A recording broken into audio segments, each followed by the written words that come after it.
Good evening. It is Thursday, March 14th, 2024. It is now 7 o'clock. This is the meeting of the Mendon Conservation Commission. I am the chair. My name is Carl Hummel. Commissioners will now introduce themselves. Leah Whiting. Mike Amandale. Remotely, we have you have to go off mute. Susan, introduce yourself. Oh, she must be having technical issues. Could you type into chat to ask her to come off mute?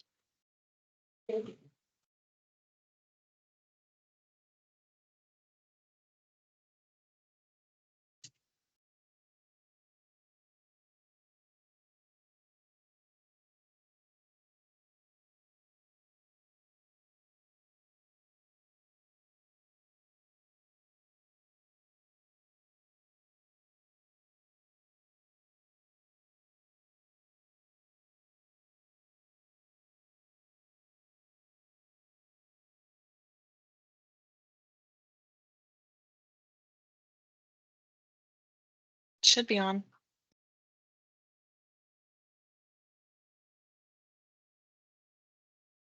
Can you hear us on Zoom? On Teams? Yeah. Okay. She's not getting sound from. Okay, in that case, we were able to hear you, so it must be something on your end. It is showing that your mic is muting, so you may need to restart your Zoom client or otherwise check on your laptop to see if you're able to get the laptop audio connected to Zoom. I don't think she hears us. I don't think she can hear us. Yeah, she did say something. Okay. Well, if other people on the call are hearing us, it's on her end. So if you could type that in. Technology, what a wonderful thing. Until it's not.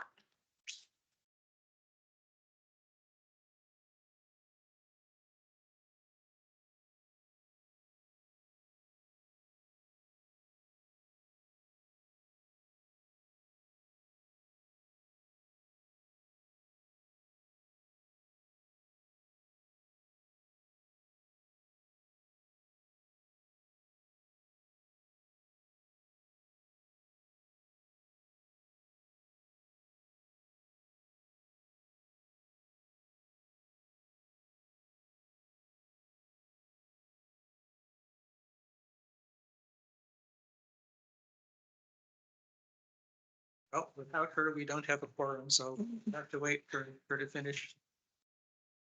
Sometimes you bump out, you bump back in, it kind of fixes things. Maybe that's what she's doing.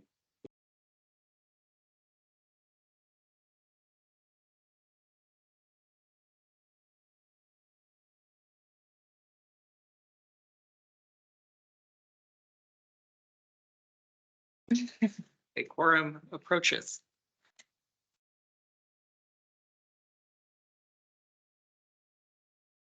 Good evening. Hi, Bob. Good evening. Okay, we started the meeting. Can you introduce yourself? Bob Sweet. Our fourth member here. We now have a quorum. I'll hold off on voting on anything until Susan is able to get back online, but we can do some housekeeping work. So I'll start with agenda item number 2, review correspondence. Isabella. I posted Mass DEP is doing a basement flooding survey for the state, so I posted that on the website. But it may not have sent to email, so I have to go and look at that a bit more.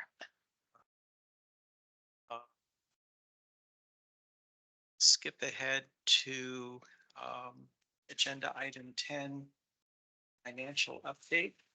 This is going to be 2 parts. Well, I would do, okay. I spent for there was spending for training in the training line for Susan and Leah's attendance and my attendance to the MACC conference, and that's all that's gone out. Other part of the financial update is our meeting last night with the with the select board about our request to have a full-time conservation agent. I was here with Isabella.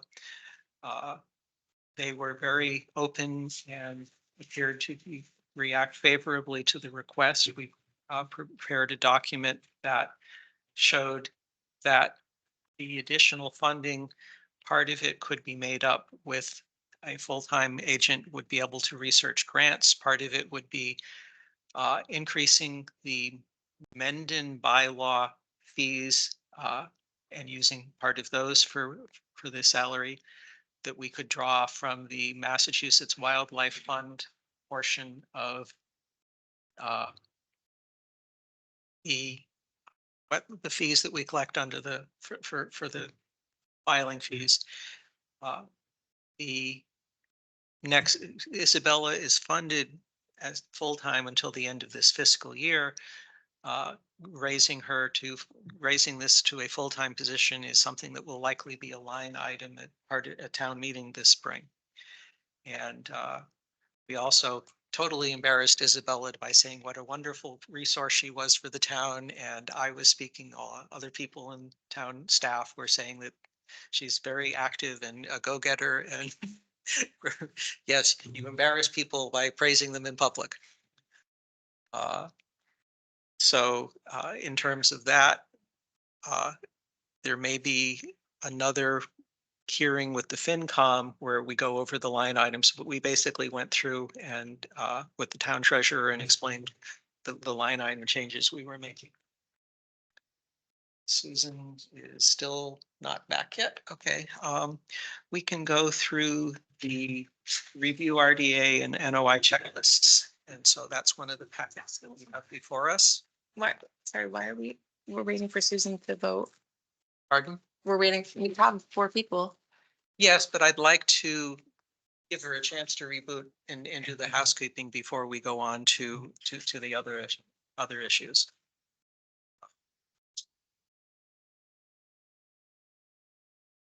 So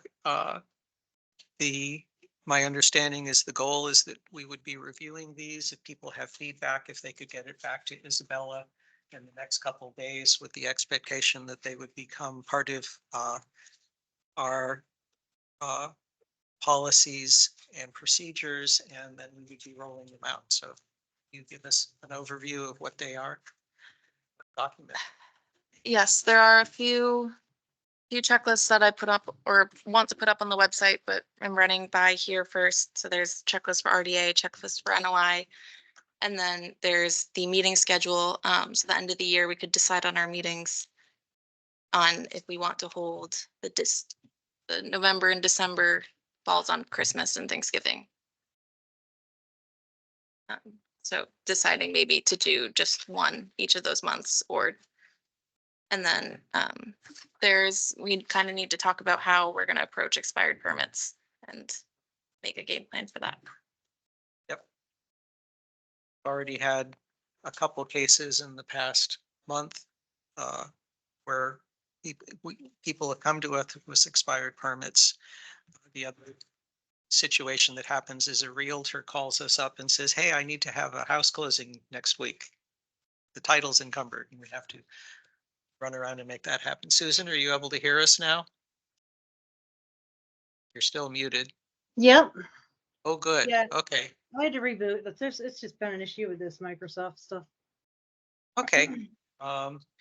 We went over the financial update. I can cover that with you later on. It's just informational. All right. We'll now jump back. We have a professional here for agenda item number 3, 4549 Uxbridge Road. Review enforcement order, stormwater pollution prevention plans, proposals for peer review and take any action required. There's no need to make any changes to the enforcement order. The situation is stable.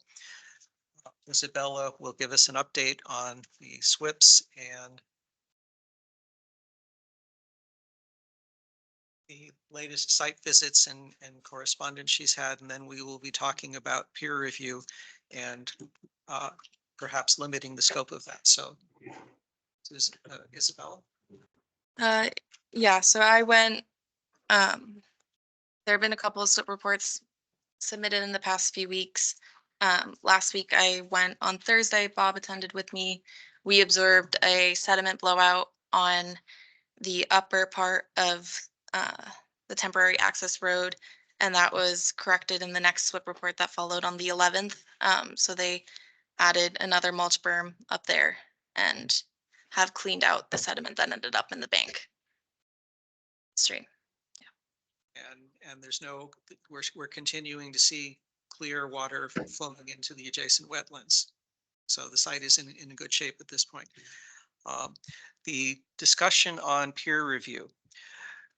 There has been an agreement between the site owner and the planning board that the planning board will be conducting a peer review. So it is not going to be jurisdictional for the Concom. That was one of the issues that Attorney Brodsky raised at our last meeting. So given that, when we go and do a peer review for the upcoming remediation and restoration over the summer, what is proposed, especially since it's not time sensitive, is that we go back and request a more restricted quote from the two vendors who have submitted, saying that if they do not need to review the stormwater portion, would that reduce the amount of money that they would be charging for that? So any discussion on, I think that's, I will speak from the chair, say, yes, I think that's a good idea. And it will resolve any potential conflicts to do, what are other people's opinions on that? I just want a little clarification if that's okay. Okay, we got two estimates for doing a peer review and they came in at 4,000 and 6,000. And that represented that they would go in and do an analysis of a whole lot of things. With the agreement that stormwater review will now be done by planning board and is not going to be part of what we have to ask an engineering company to do, we would go back to those two vendors and say, you don't need to review the stormwater aspects. You just need to review the remediation restoration plans that Goddard has prepared. Does that reduce your estimate any? And if it does, then they would submit new paperwork and that's what we would vote on at a future meeting. We would accept one proposal or the other.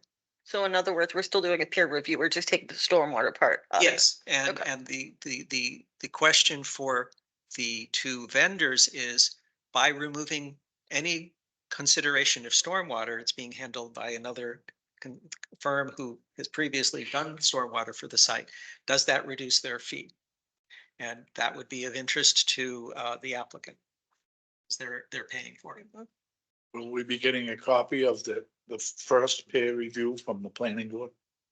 I expect that we will be, when that happens, Jack, their agent and Isabella are in the same office and we will be able to get a hold of it, yes. Yeah, I think Jeff Walsh is preparing or reviewing the project for Monday night for their planning board meeting.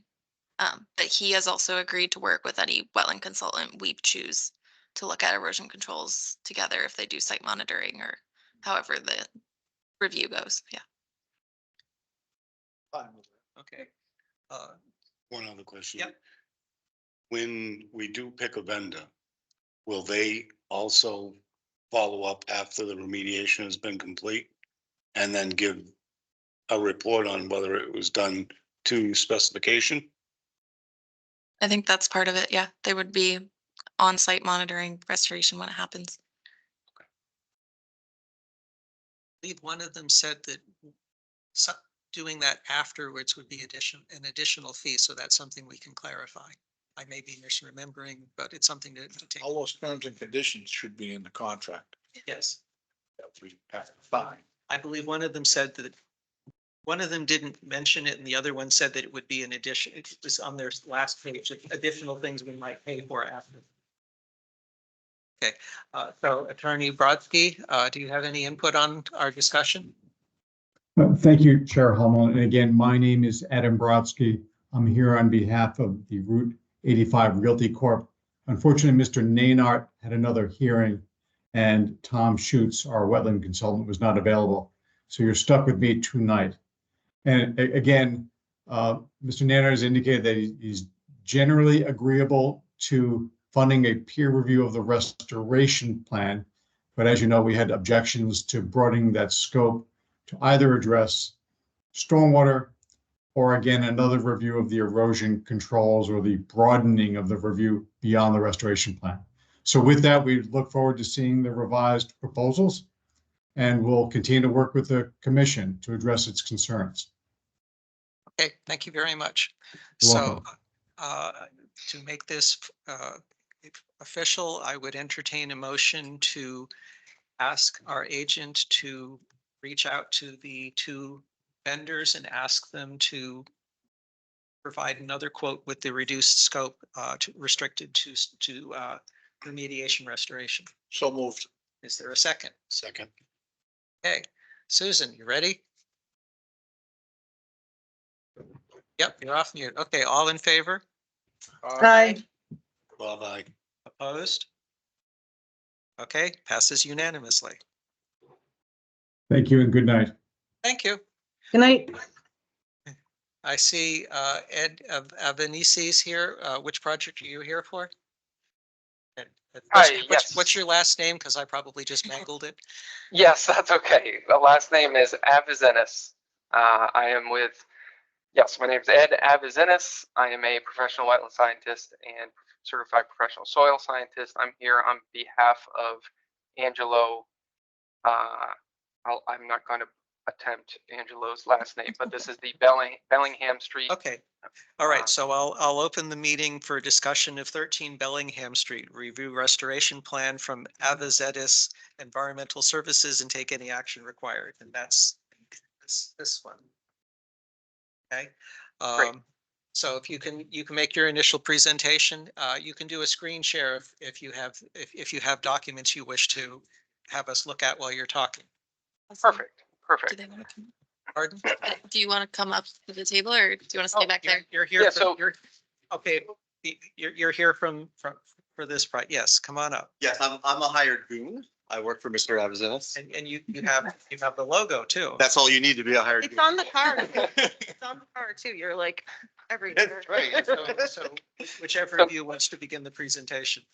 So yes, so Tim is with me. He's the one in the hat. That is my brother, business partner, also a wetland biologist. Don't let him sell himself short. And of course, Angelo is with us as well. And so Angelo brought us into this project after he was notified that there was unauthorized activity, the work he had done, which I believe, my understanding is he got a building permit from the town for the work, but there was no conservation sign off. He was unaware of what had happened. He brought us in to help resolve the issue. So we've been working to try and do that. So I'm going to share my screen now.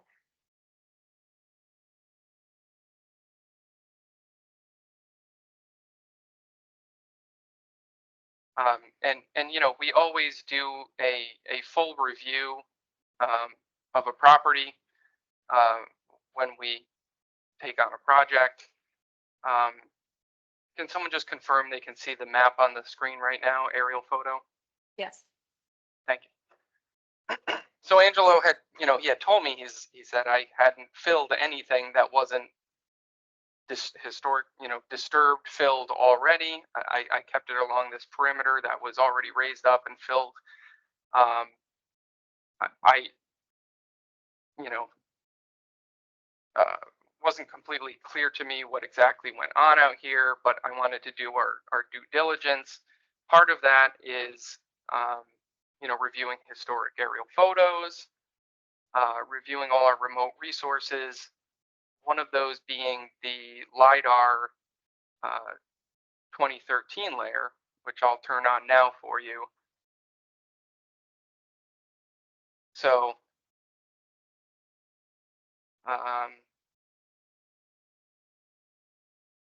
actually going to shut that off for now because I just want to show the red hash mark area. If you can see that, that's essentially the limit of what he cleared and the reinforced fill slope that was done. So that's essentially the unauthorized activity that we're here for.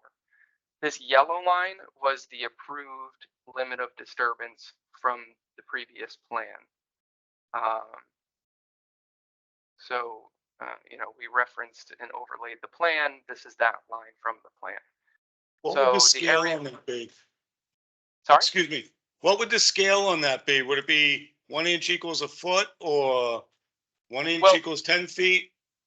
This is, I can change the scale back and forth here. So on the map you have, there is a scale bar. I can measure anything for you if you'd like, but on the PDF version of the map, there it is set to a specific scale, and you can take a look at the scale bar. Which Um, way is north on that picture? Straight up. Straight up? Yep. So now I just wanted to go back to this LiDAR elevation model. I always look at this. Every job I look at, I pull up the Massachusetts LiDAR because it tells a story. And the first thing I see is this strange shape right across the lot.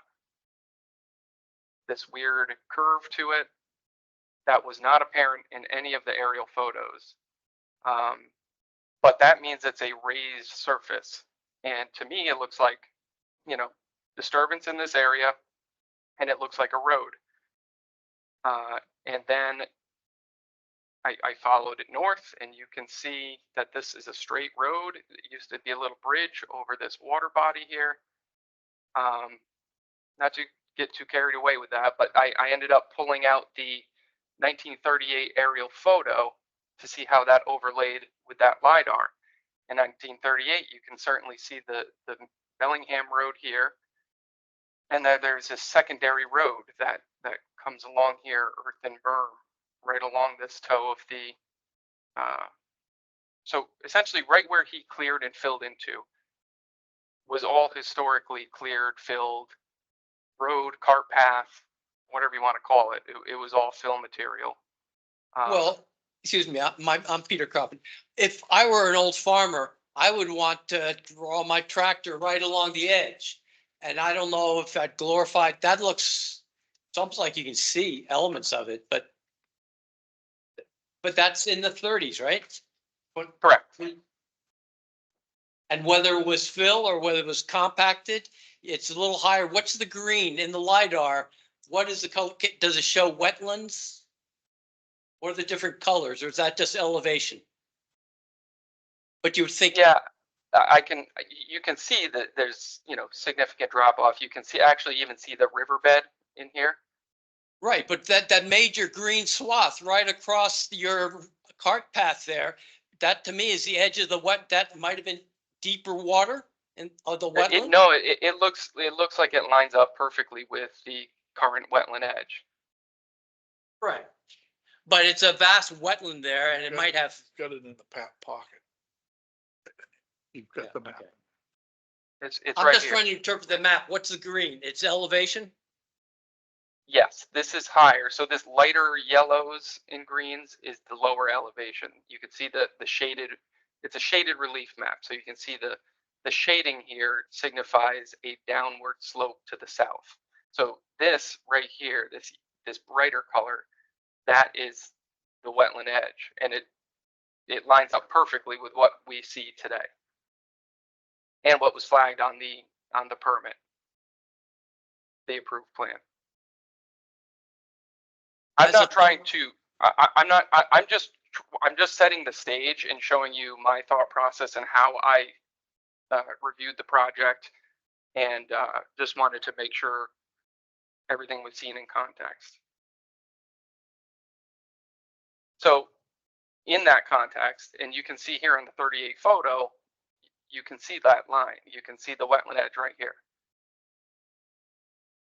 You can see this berm which is, I believe is a road. As you can see, it's got a dark center with light colors on either side, which is the same as Bellingham Street here. No, This but is the classic problem cart path. is, yes, I see that line, but I see the wetland, I see that cart path engulfed by the wetland that extends up to, and or the crossing, where's the pond, the outlet, right? Is that here? No, it's further to the right there. Or is that here? Yeah, the wetlands right But here. there's a- I'm Can't see it at that scale. That looks like the pond that's across the street from north, from Hartford Ave. Yeah, I didn't really look over here too much. We were focused on where. Well, my the question would accident- be north of the cart path. Isn't that wetland today, or I'm No, not quite sure. no, nope. The wetland is the green here. The wetland as we see it today is in the green, and it lines up perfectly with the historic 38 photo and all the other years for that matter. In Okay, addition so to the shaded relief. am I at the right side? Isn't there pipes coming out of the road? Over? Or pipe? I think Where we were talking about the gully, that's not. yeah, the gully comes down. The tree line is here, the gully comes here. So Right. there's no pipes, but the road crosses the stream over here. So this black. There is drainage pipes on Bellingham It's like a Street. little bridge where, yeah. There is. I didn't. So that's definitely, yeah, that's further to the east, To the east, well yeah. outside of the project area and the area we're talking about here.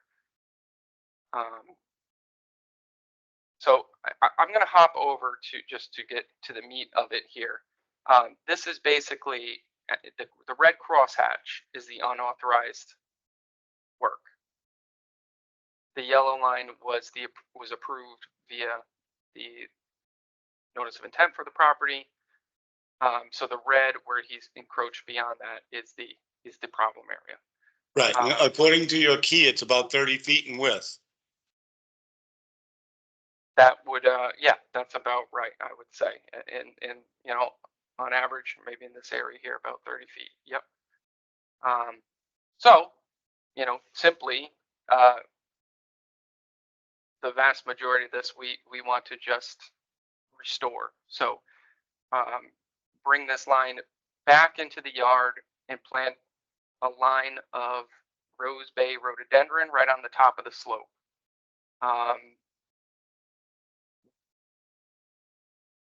The extents of the fill that we intend to keep along this fill line, it is regulatorily permittable. So we want to keep the pool decking in the pool, but right at the end of it, start a line of rhododendron right on the top of that slope and bring it all the way around, tighten up the side yard. Everything hashed in blue is going to get seeded with a native conservation mix, planted with native trees and shrubs, sweet pepper bush, winterberry, inkberry. In addition to that, any of the trees on the fill slope itself, we want to kind of excavate some of the dirt within a 5-foot perimeter around that to get to the root base so that you can ensure Trees some won't die. survivability. In addition to that, any of the wetlands that there's been a little sedimentation into the wetland, as part of the restoration notes here, that would obviously get raked out, cleaned up, all the sediment removed, and those areas seeded, planted. Now, is that where you want to put the rhododendrons? Is that top of slope that you're sloping back down into Correct. the wetlands? Correct. And are you considering that the start of the wetlands, or is it bottom of slope? No, yeah, the start of the wetland is actually in the green. There's little white crosses here, kind of small, hard to see, but that's where the wetland edge is. The wetlands themselves, besides some of the sedimentation, the fill didn't encroach into the wetland as far as the large fill slope. some of the sediment did that washed in, that will get repaired. But the Can I ask wetland a itself, I'll get to, I know what you're, Yeah. the blue crosshatch area, is any grading or shoveling or digging needed in there other than for plant restoration? Do you need to adjust the slope in any way? A lot. I proposed to just leave the slope as it is and plant on it, around it. Fill within the buffer is especially given the disturbed nature of the site. I think it would be best for the stability of the site just to leave the slope as it is and just plant it and return it to buffer zone. The dense, rhododendron on top will provide, a dense evergreen screen. It's great for screening vegetation in these But how does that, applications. how does that restore the wetland if you leave everything as is? Well, If there's you no put wetland impacted. If It's, you put wetland plants on a slope, they're only gonna dry out and die. Yeah, they're facultative. So the ones that I spec'd out, I think would work for this area. And once again, there's no impact to the wetland besides some of the surface sedimentation. And he's not recreating the wetland, he's That's recreating. the right. There is buffer. no wetland to recreate. That's what he's saying. I conceptually, that line looks okay, but if you're saying you're gonna leave that existing grade, where I have the biggest problem was with a steep slope going down. And that, Yep. the upper part that where it widens out, I can see not having to mess around too much with this stuff. But in that narrow area there, and maybe around the pool, I'm not sure. But no, my major So- concern is what is the difference between top of the slope to, it was pretty steep there. Yeah, it is. It is. And that's honestly, given the need for the stability for the pool decking and patio area, and given the history of the disturbance, it's fill over fill. And given that it's not a direct wetland alteration, it's a buffer zone alteration, my hope was keep the slope as it is because it's got some stone on it right now. I propose to seed the slope, leave the stone, erosion controls along the toe of the slope with plantings behind that, to just it's stable. And I think that the goal would be is to vegetate that entire area and keep it stable. There isn't more further proposed to the south of that blue area because that area isn't disturbed. That's naturalized area there.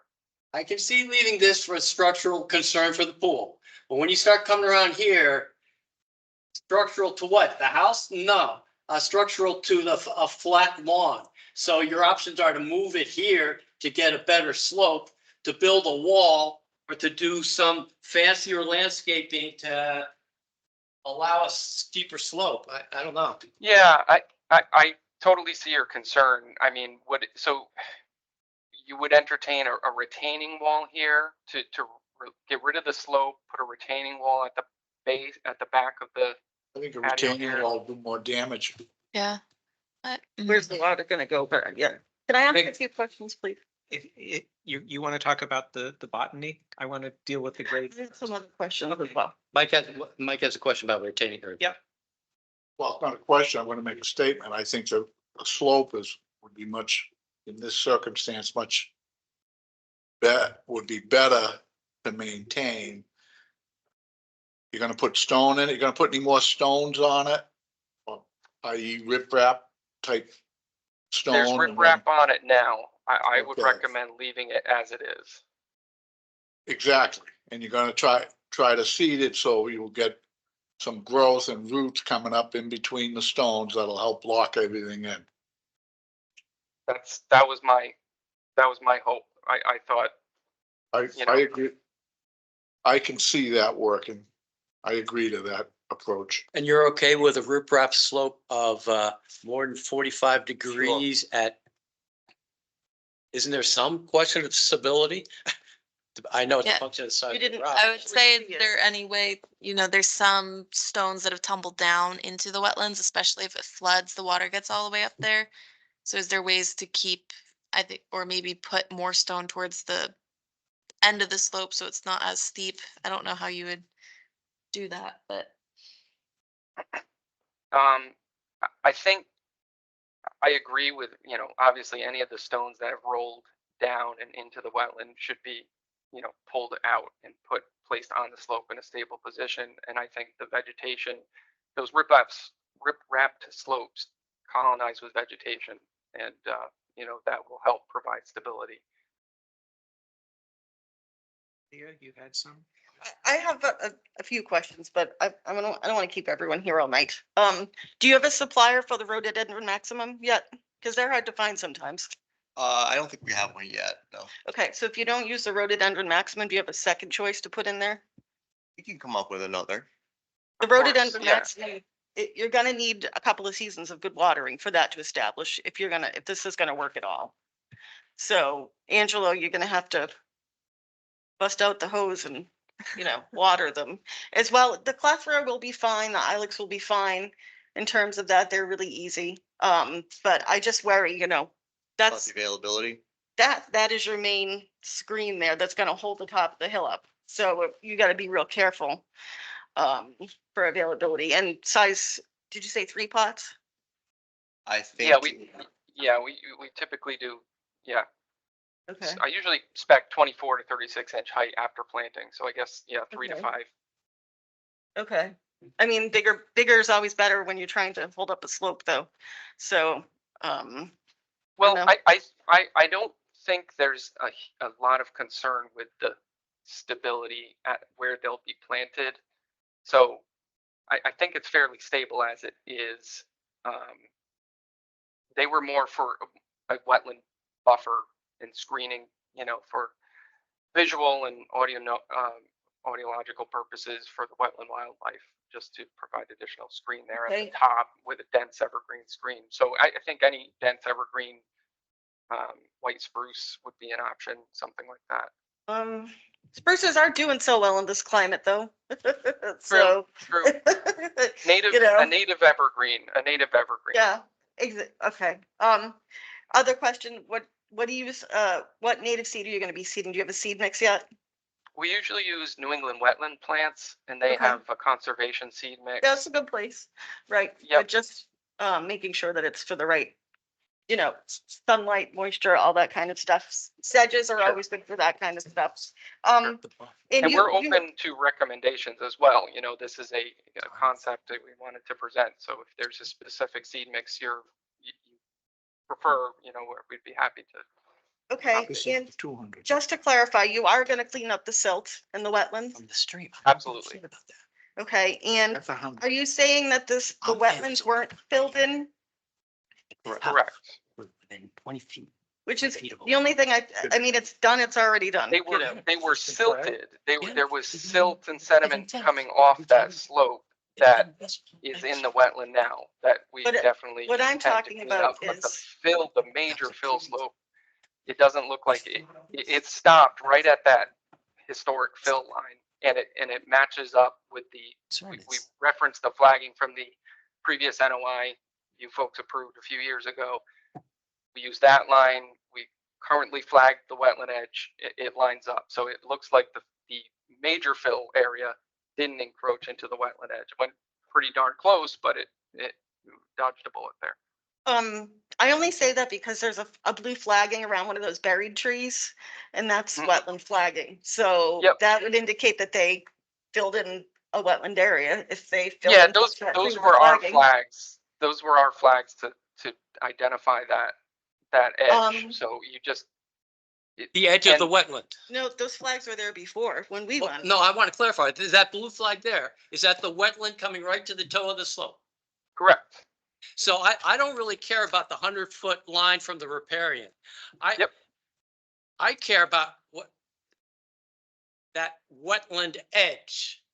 And It's- so it's- I understand this all got filled, but you're doing work, like we're allowing fill within 1 foot of a wetland. With a 3-to-1 slope coming down. I agree with your analysis. It's right there. It's at that spot, at that tightest spot. It's right there. And again, Angela wasn't trying to cause a problem. No, here. unfortunately, it's the previous. So how are you're going to build, excavate by hand, I guess, wells around the 2 or 3 trees and build informal stone well 2 feet away from the trunk? I don't know how. Yeah, essentially get the sediment away so that you're around the base of the trunk, gently slope that back and The sediment is not the sediment, it's the riprap. It's the riprap right. stones. No, exactly. Fill, yes, riprap, whatever you want to call it. That is exactly it, is to ensure the survivability of those trees. Yes. So that is first It's not and an ideal foremost to me. scenario. I think we're on the same page, right? Yeah. So it's more detailed than this, and then to allow existing slope. I understand, because you start mucking around, you're going to cause problems. It's better to leave it there and let nature kind of fill it in. But a steep slope is a steep slope. It's gonna, it's, so I don't know what the best. I do worry about that too, yeah, because I feel like that slope, there is gonna be some more silting coming down from that slope. Versus is his backyard and the enjoyment. So fence. I don't. I'm not sure what the right answer You're is. talking about a silt fence, just Well, wrap no, not a across? silt. I'm not talking about during construction. I'm talking about where the leaves get dumped and where, that's where I'd rake the leaves off. Well, I think the sooner we get that densely vegetated, the better. Yes, that's true. Any further conversation or discussion about possible going from the as-built to what their proposed future is? Do we check, are we able to see what they do afterwards? Yeah, so Part of the order, Okay. the certificate of compliance. So I'll now start working our way through motions and things, but the first thing we have to discuss is something that Bob just raised. The as-built, the 2024 existing condition maps clearly shows that the pool deck and a little tiny cord of the pool is outside of the approved order of conditions for the and the limit of work. So the first question before the board is, do we want to ask them to not have the deck and the pool outside of the approved area of work, or do we want to say hold on. it's been done and it's outside of the wetlands, it's within the area that the Concom has Is the discretion pool up now? under No. the. Oh, yeah. Wait, hold on. I want to put in the pool itself did come before the commission in 2021. It's the rest of the deck that goes from the edge of the east side of the house down. So the deck is wider than just what's shown on the plan You're in the saying backyard. Not the builder. There was no proposed pool on the original notice of intent, right? The above ground pool was not included on the notice of intent. They came with a building permit. It's in our online permitting, but there's no other written. So for the pool, they got a building permit. They did not come to the Concom the for building- this pool. I think Concom approved the pool, the above ground pool, as outside of the bylaw. The building permit would have been approved by the chair of the Concom. So you're saying one person could give an approval? On both boards. One of the things that I started instituting last summer and Isabella is now carrying forward is that we are now reviewing building permits more closely than was done at the time. And in fact, you have heard people coming in because we flagged their building permit and asked them to. Yeah. We hold people up for offense, So I think I'm not, because I know I would have, right up from the beginning, you had people saying that shouldn't have been a lot. Joyce was all over me. How do you guys approve that house in a wetland? So to get back to my question, The house is not in a wetland, the house is not in the right? The wetland. wetland's over here. So number No, one, the wetland is right here. That's the problem. The house is how many feet from the wetland? is it in the wetlands? No, how many You feet? just said, Peter, we got people coming in saying, how'd you let that go in the wetland? It is not in the wetland. Yes, and that was my response to them at the time. Mike, So But I was The heightened question awareness is, that we allowed let's 25 continue feet. dealing with the present Yes. problem we Okay, have well- and not rehash. The history. the question Bad is, decision. did they have 40,000 square feet of uplands is the question. Including land on the other side of the wetland, I think they might. That's Okay, what we need to well, look at more clearly. Let Isabella provide her input. That's what we're hiring paying her for. I think the proposed screening and the new limit of disturbance, I think that could be, I think it, the house, it's a tricky site for a house. And I think we don't want to make him take the deck out, the extended deck and the wall that goes from the eastern side of the house towards, which I think, does that side wall end right where the trees would go in the new limit? The one that comes out on the eastern side, the retaining wall. Yeah, approximately, that- right? Yeah. Does that end right where the trees would be planted? I believe so.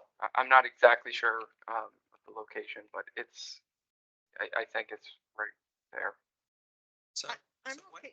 what I am asking for is a recognition on the part of the commission that the existing deck and even after the proposed remediation, there will be structures within the 100-foot buffer zone, and we are okay with that. Because we have had this very long discussion and we've scrutinized and discussed the situation with the engineers. I'm okay with that as long as the rest of the restoration is done very well and that the slope can be controlled so that it's not Yep. silting into the wetlands. We have an agent who will be able to go and watch You the, can't put the worms back in the can. It's already done. I think if there's successful vegetation on the riprap slope with that screening barrier, I would hope that steep slope wouldn't be.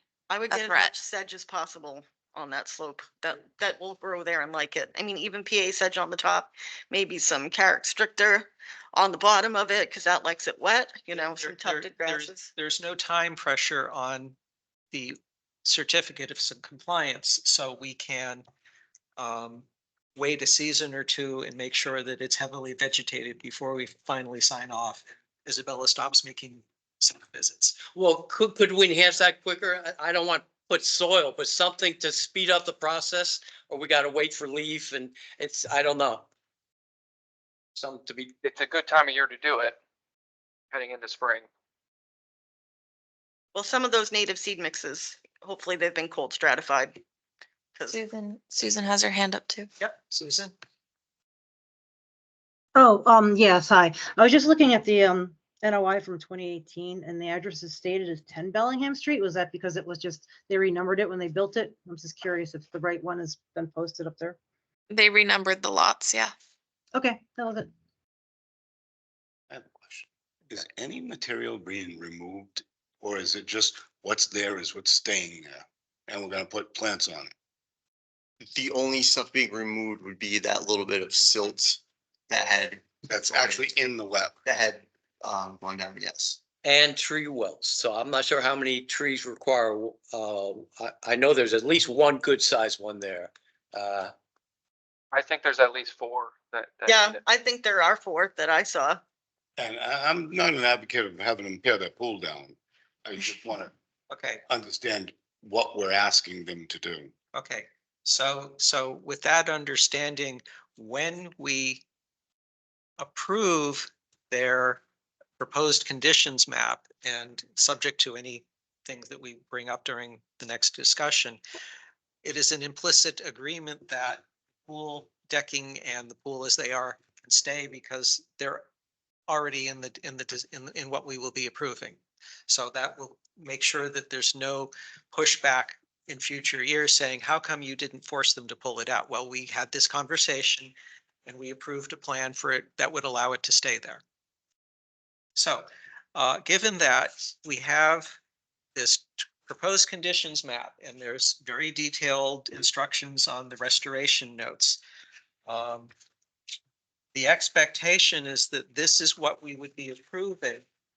If it turns out, for example, that they could not find rhododendrons, they would contact our agents and say, hey, we need to modify what we would approve, and then that might be subject to a discussion at a future meeting. So the goal is that this is what their engineer and their contractors would be doing over the next couple of months. So looking at the instructions on this piece of paper, do people have wording changes or other things that they wish to have done differently? Do you want to have notes put on where the border is, or other things that will put in writing in what Isabella prepares so that we have written down exactly what we're expecting them to do? Yep. I just think there should just be a line that says if any of this has to be, changed in any way, shape or form, that they contact us. That's part of the standard boilerplate of the form. Well, sometimes that doesn't happen. And we're now, we have an agent, like I keep saying, we now have an agent who can keep on top of these things. Yeah. I guess I pity the person who's got to plant all those, because you got to dig a big hole, right? And pretty deep, and it's not sediment up on top. I imagine it's rocks. So picking out, creating those holes all in the right place so it looks nice, you're going to be generating something out of those holes, whether you throw it. That's what laborers, professional laborers. get Okay, paid so for.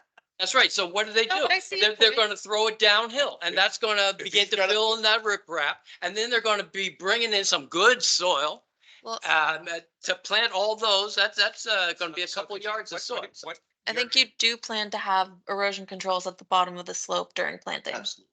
For Okay, sure, so- absolutely. Yep, if so- they're not in there already. Yeah, So Peter, do you want to add a line saying what should be done when the laborers are digging the holes? No, I guess just a little specification on what the tree wells look like. It says 3-gallon pot stock. Is that sufficiently technical? No, Not that's for the size of the tree plant. wells. I'm going for a site detail or some sketch or some verbiage, tree wells around every tree greater than, I don't know, 4 inches, 2 foot or so. I don't know what the, I'm sorry, are you specifically talking about the stuff that's being removed around the existing trees, not the plantings? I think he's saying Is both. that what you're saying? that one, yes. And that can be a generic kind of a schematic as to, is it 2 feet? Is it 3 we feet? specified 5 feet. We said Yep, 5 it's feet, but we number- 5 can, feet, well, okay, that's in there, okay. It's number 1 on the plan, yeah. Do you But expect, I guess how, having a plan, are you hand shoveling it and making sure that whoever does the work knows? yeah, that was my we question. can certainly, sorry, Mr. Chairman, I was just gonna say, we can certainly add a line in that says any material removed from the wetland and from the tree wells will be removed from site or stored, in the upland interior. Okay, do you expect that you'd need to use a bobcat or something else, heavy machinery to come in and help dig the holes? I think down at the base, I think we couldn't do a bobcat. We wouldn't be able to do that. We would just have to have people in there doing it for the sensitivity of the location. Okay, so one addition we would want to your proposed conditions map is a location on the uplands where you would have storage for fill. Sure. And probably not on the septic system, which means it's going to be very hard to find a place. Agreed, One agreed. other thought. When you guys are cleaning up the wetlands, it's, there's not gonna be any machinery in there. It's on hand raked and all that kind of For stuff. sure. Not sure you could get anything in there anyway. But, okay.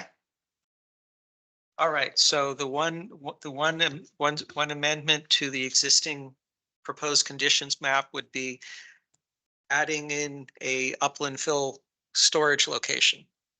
And do we need to have a line added to address how to remove things or how big holes are going to be?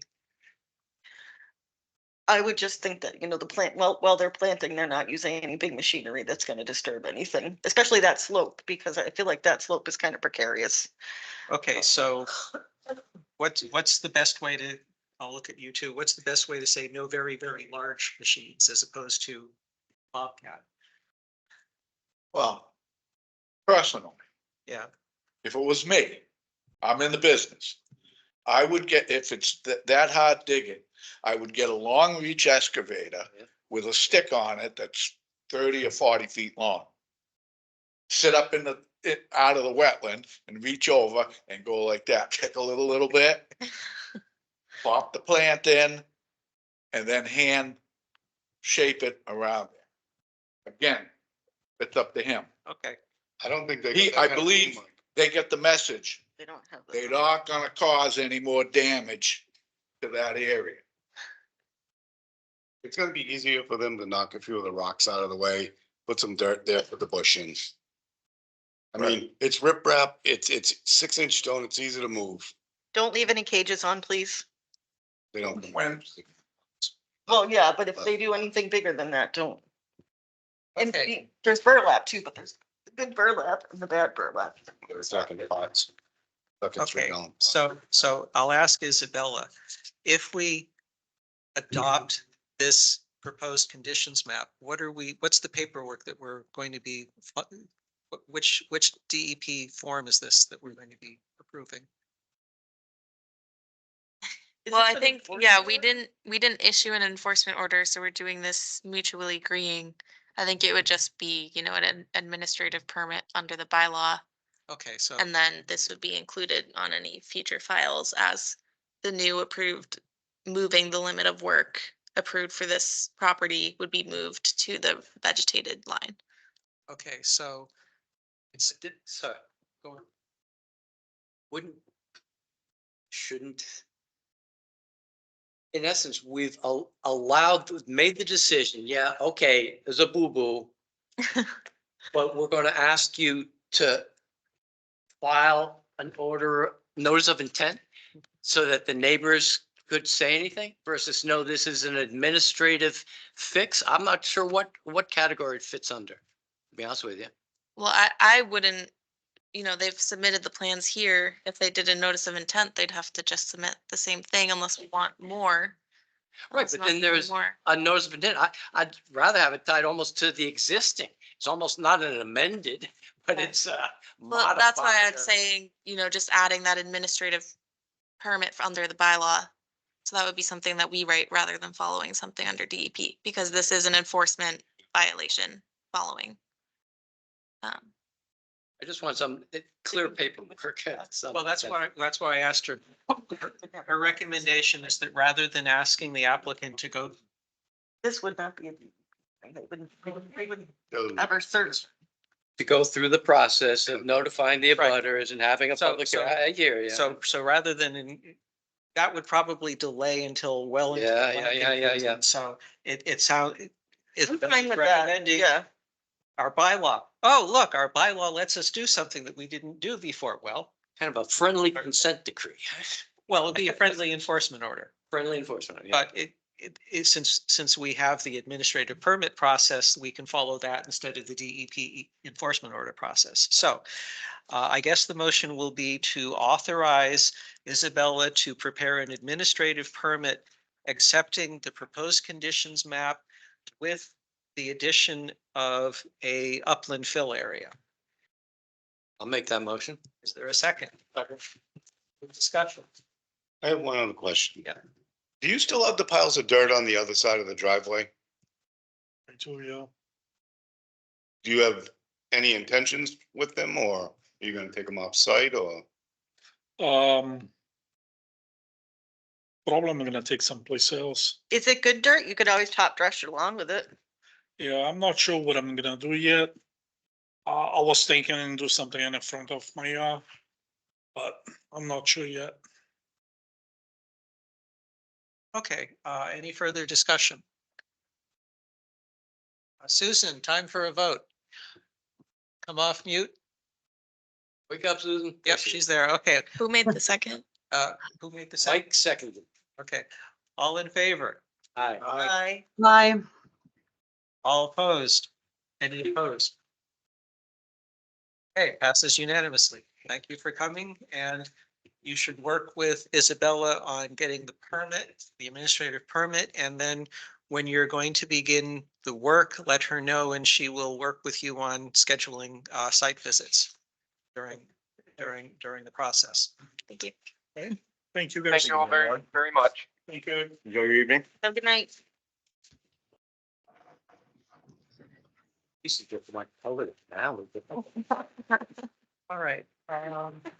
So I believe you're going to be next, so come on up. Hey.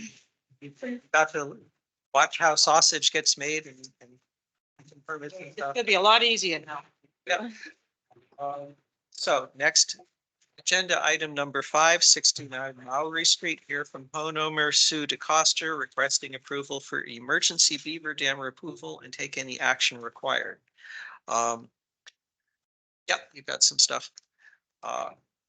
One of the things I wanted to clarify is on when we're doing a site visit. The purpose of a site visit is for our agent and the commissioners to go out and with our own eyes, see the conditions on a lot, because that way we can orient ourselves in a way that you cannot get as easily from looking at photographs or videos or the site diagrams. Yep. After a site visit, then we come into here, we meet with the applicant, and this is where we make any decisions, have deliberations yep, that's exactly what I saw, regarding the request. So I wanted to check Isabella, could you explain specifically what we are going to be doing and what is already being done by the power company and the Board of Health in terms of the beavers? There's the poster child. Yep. Yeah, well, Sue came in last week requesting a beaver removal permit from the Board of Health. That's already been issued. It's a 10-day permit. So this is the follow-up to get some work done on the dam. From my understanding, it's Verizon, is the power company, has reached out. The beaver dam is flooding the power utility lines. There's a couple feet of water around the utility lines. And so you're working with Rick Merchant as the trapper, who also works with Mike Callahan to install the Beaver Solutions pipe below. And so I think that's what's going to be done first, and then any beaver dam breaking that's needed after. That's their proposal. This is the dam, right? With two guys on it? Is that Yep. the Yeah, it's Alan. Alan Tator? This is a photo. I got his best side. This is a photo I took this morning. You're gonna say something, but This is the dam, and this is You were 3 kind. feet of water, and you can see one of the power pole. Here's the high tension Okay. wires. You can see one of the poles actually starting to lead. So that's why. This has been 10 years. National Grid don't like that. Usually they come in, they remove the beavers, the water goes down. But for some reason, for the last couple of years, Those are the water coming over the dam, which is probably about 600 feet long. It not only is here, it goes all the way around to the picture he took right at the edge of my stone wall. A lot of So- water and we have a lot of beavers. And so No, What you I've told me. had beavers, but the problem is how the water this time is coming over the dam. There's so much water. They created such a big lake that the water is coming over the dam constantly, and it's made my property, you can see it from the back to the house. I But know the before, problem. You had a problem years ago. well, it's been like, say, years. So I've Well, got a that's brook what- here and I have a brook here, right? And usually where the dam is, they get rid of the beavers or bring the dam down and the water goes into that brook. But now it's coming this way over all my property for the last couple of years. Well, it'll be almost 2 years. Is that so- your property up there? I Yeah, guess, I don't so- know. Is it? I can't zoom in. Ain't a anymore. big pond. Yeah, there's the, It's like you see, this is marshland. And don't forget, I never heard 16, the cars, they killed all the trees.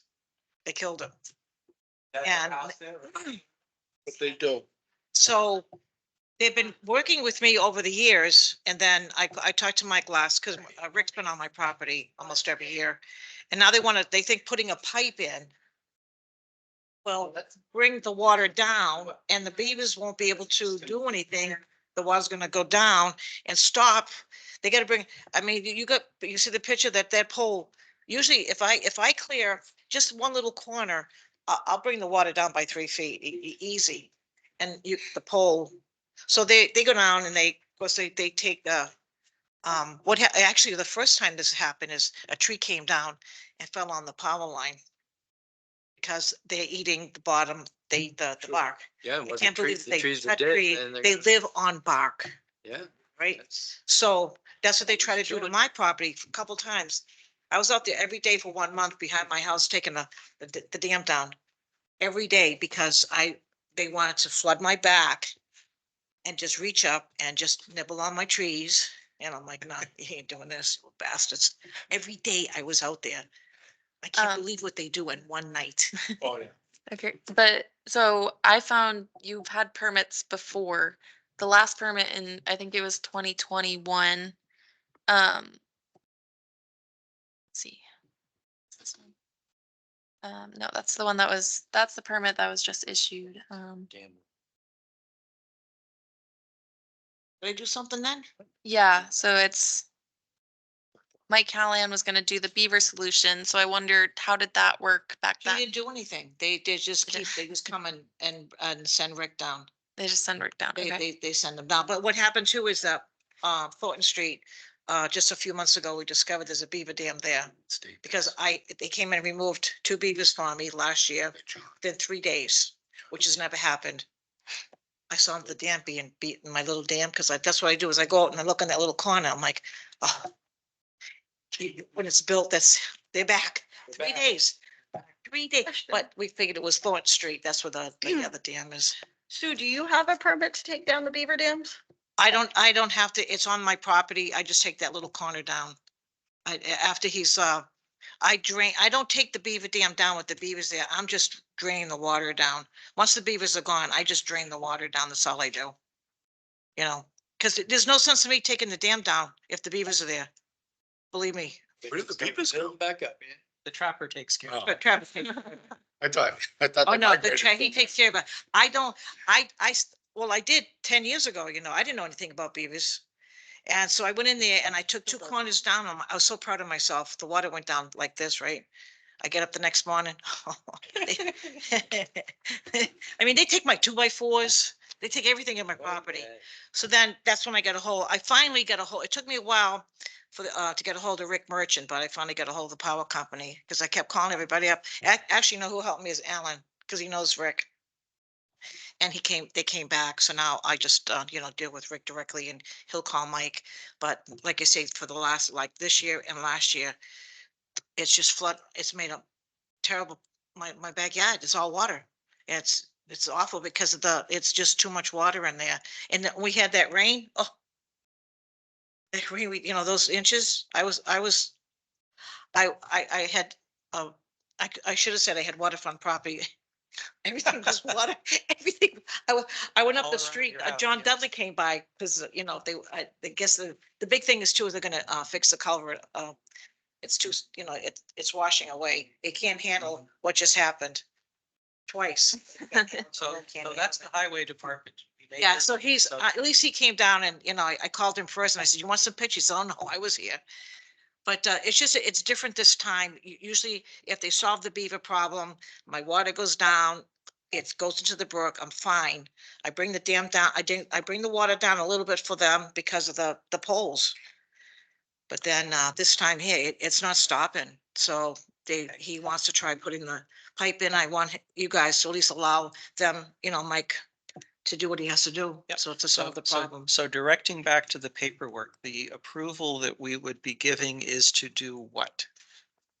The Right? commission issues a 30-day permit, so the work would be done by Rick, right? Yeah. Yeah. Rick Merchant and Mike Callahan to install the beaver solution. And then if that doesn't pan out, if we're allowing the dam to be removed, if that first attempt doesn't work, Does Rick Merchant work for Verizon?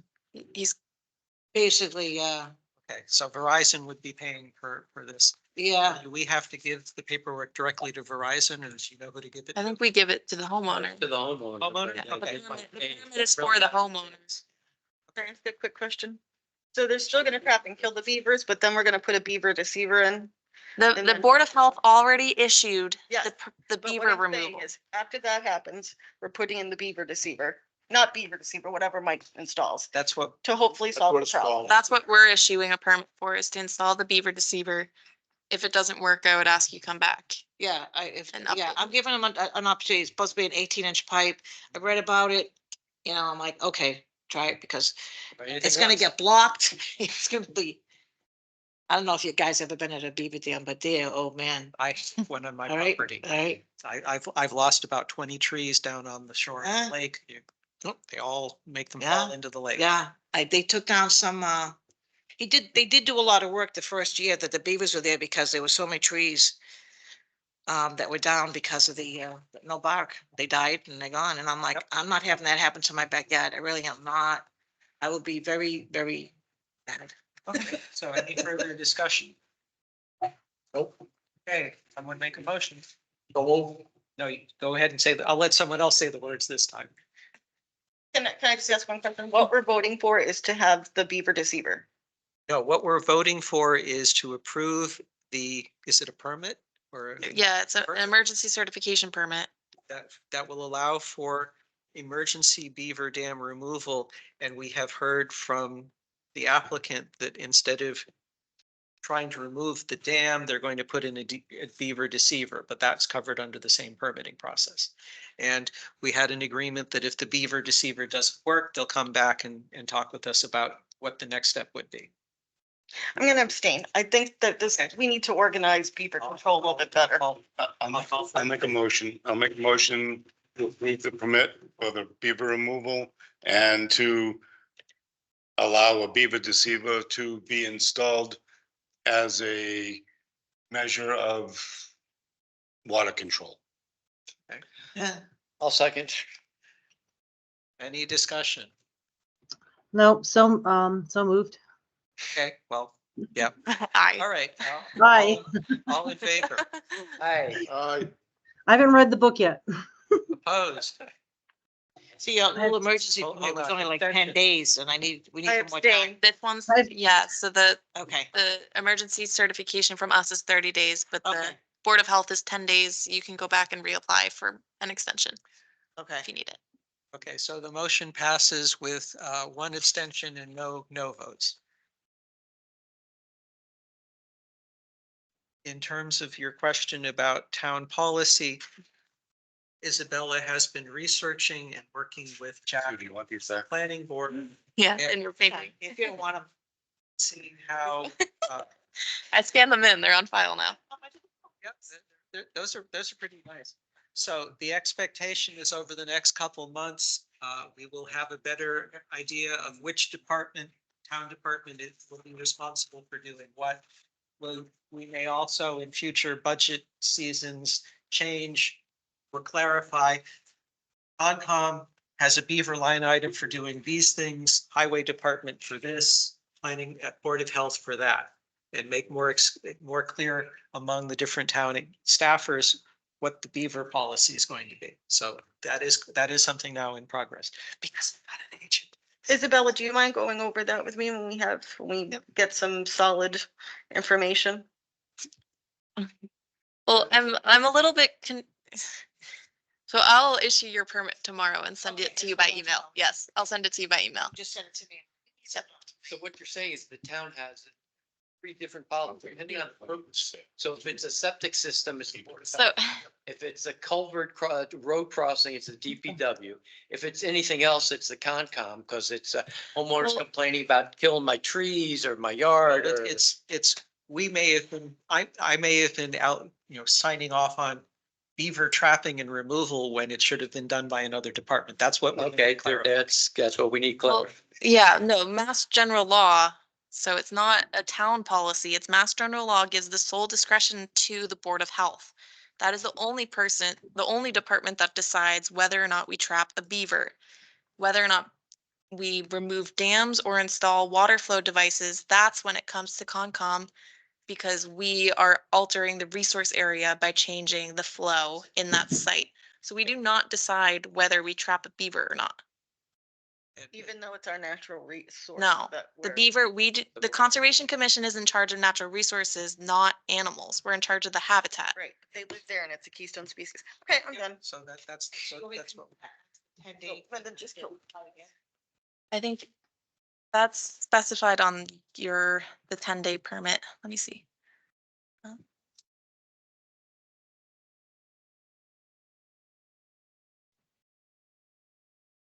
Says 10-day. First, It goes fast. yeah. It does, but then he's got to know that if he doesn't get it, I'm sure it is, he can always get it renewed, whether you got to Yeah, pay that's for fine. the privilege, I If don't I have know. to come back and renew it, because, you know, You'd rather not, don't blame. I'll certainly do it. Because he talked about doing this within a couple weeks, the pipe and, Okay, so this permit is for 30 days. oh, okay. One word. For the beaver solutions, and then the trapping is 10 days, but you can ask the Board of Health for an extension. Sense. Thank you. Good luck. Let us know how you make out. Okay. Now we get to, Hope it doesn't. now we get to flip over the agenda and start zooming through the rest of the agenda items. Agenda item 6, Sylvan Springs, review site inspection report from March 2nd, 2024. Take any action required. I think it looked good and they're maintaining the site. There weren't any issues in the last storms. Okay, so that worked out well. Agenda item 7, conservation restriction updates. First, update on budget for 43 Cricket Road. Take action, any action required. Yeah, so Community Preservation Act decided, or Act Commission, Board, Committee, they decided to pay the whole 1,800 to reinstall the boundary markers. So we're not responsible for the cost. But I did sign the contract and I'm the person communicating with GNH to reinstall those markers. So I sent a letter by certified mail to the homeowner and they're gonna be installing the boundary markers next week. They're gonna be iron bars flush to the ground, so he'll be able to mow them, but the surveyor said since they're gonna be dug down, he won't be able to really remove them. The estimate for concrete, Yeah, no, that's more than sufficient. the concrete ones was gonna be like 3,500. We have a cut sheet on them, on what the pins are gonna look like. I don't think I have a specific Isn't it picture, just a no. Reinforcing rod? I think With it's, a rubber thing with the surveyor's name on it, Well, Yeah. so you don't. what happens when you drive a pin in the ground? When the ground freezes, the pin pops up. Yeah, that's true. I personally would have popped it for stone boundaries. In the middle of this hayfield, yeah, maybe. Well, you dig them down flush, Yeah, but you gotta that's put a true. 4-foot Isabel, boundary. we get GPS coordinates on each one, so that way there in the future, we'll be able to just go there with a. We have phone them. and Whatnot, and then relocate if they are removed. yeah, we have them and the coordinated are associated with the iron bars. So I do have those already, but yeah. I get a feeling he'll be a little more careful. Yeah, I don't wanna, Since we're paying. I, attention. I also included, Mass General Law that he can't remove boundary markers. So that was in the form that went to him. And then I reprinted the conservation restriction highlighting he can't remove stone walls or cut down trees. So now that there's it's not just 3 different boards working on his CR, it's one staff member. He can call me if he has questions. My expectation is that once the markers are in place, Metacomet and us will go and make sure that he doesn't have a building sticking over the line. Well, that was the issue, right? So we will let the boundary markers go in place and then sometime at our convenience schedule another visit to make sure that give him enough notifications to say. With their walk next year anyways, right? Well, yeah. Was therefore. Okay, second one, review draft conservation restriction for Maple Farm, the Vandersloot acquisition, take action required. Earlier this week, Isabella sent out via email the form for the conservation restriction. I went through it this yesterday and added a bunch of my comments. You have this weekend to go in and look and add your comments and say, gee, what problems have we had on Pond Street? What problems have we had on Quistit Road? What can we write into this new CR to make sure that we don't have the equivalent issues? And then Isabella will be taking the feedback and giving it back to Metacomet for their final draft. One thing that was clarified in this revision that I wanted to highlight is that it is explicitly listing Metacomet as primary and the Mendon Conservation Commission as secondary. What this means is that the process of holding accountable the CR owner if something happens that a survey or visit says you have broken the terms of the CR. The way it works is Metacomet is the primary, would issue a notification to the homeowner and to the Mendon Concom. We would get a certified mail, the agent would get it. We then have 30 days to give our opinion. The homeowner has 60 days to respond. So we get the first month to talk to Metacomet, and then the homeowner and Metacomet talk. It is at Metacomet's discretion whether to take legal action or not. We provide input, but as primary, they have the final authority. All the chefs. That works for me on that one. I don't like that. Mendon should be calling the shots, this Okay. commission. Then That's I my- would ask that you Mhm. go into the document. There's a link in your mail. If you need a PDF or a Word copy, talk to Isabella and she can mail you one. That should be a piece of feedback that we give to Metacomet. And then if they wish to discuss it further. We should be voting on that as a board. Well, I don't know the background, but when was it designated the primary, secondary? Was that when we bought the CR? It hasn't been decided. The first draft that we saw a month and a half ago did not explicitly spell out primary and secondary. And my feedback on that one, as well as feedback from the state person, is no, you got to say who's primary and secondary. And I explicitly said that in my comment that I would be bringing this up to the Concom and making aware that that's how things would be arranged. If there is a sentiment on the committee that no, that order should be reversed, that should go as feedback. The draft is not finalized yet. It is out for review. Well, that's what I'm saying is we review it and then we make a decision as a board and we vote on it and we have it in our minutes, so we have a record Well- of the vote. We will eventually vote to approve the CR. Metacomet is writing the drafts and preparing them. So what would happen is you would provide your feedback, and then if they don't agree and they say, no, they want to be the primary, then I would ask Isabella to schedule a meeting. Metacomet comes in here, and then in a public meeting, not just us, but also with Metacomet, we hash out and discuss how that is going to work out.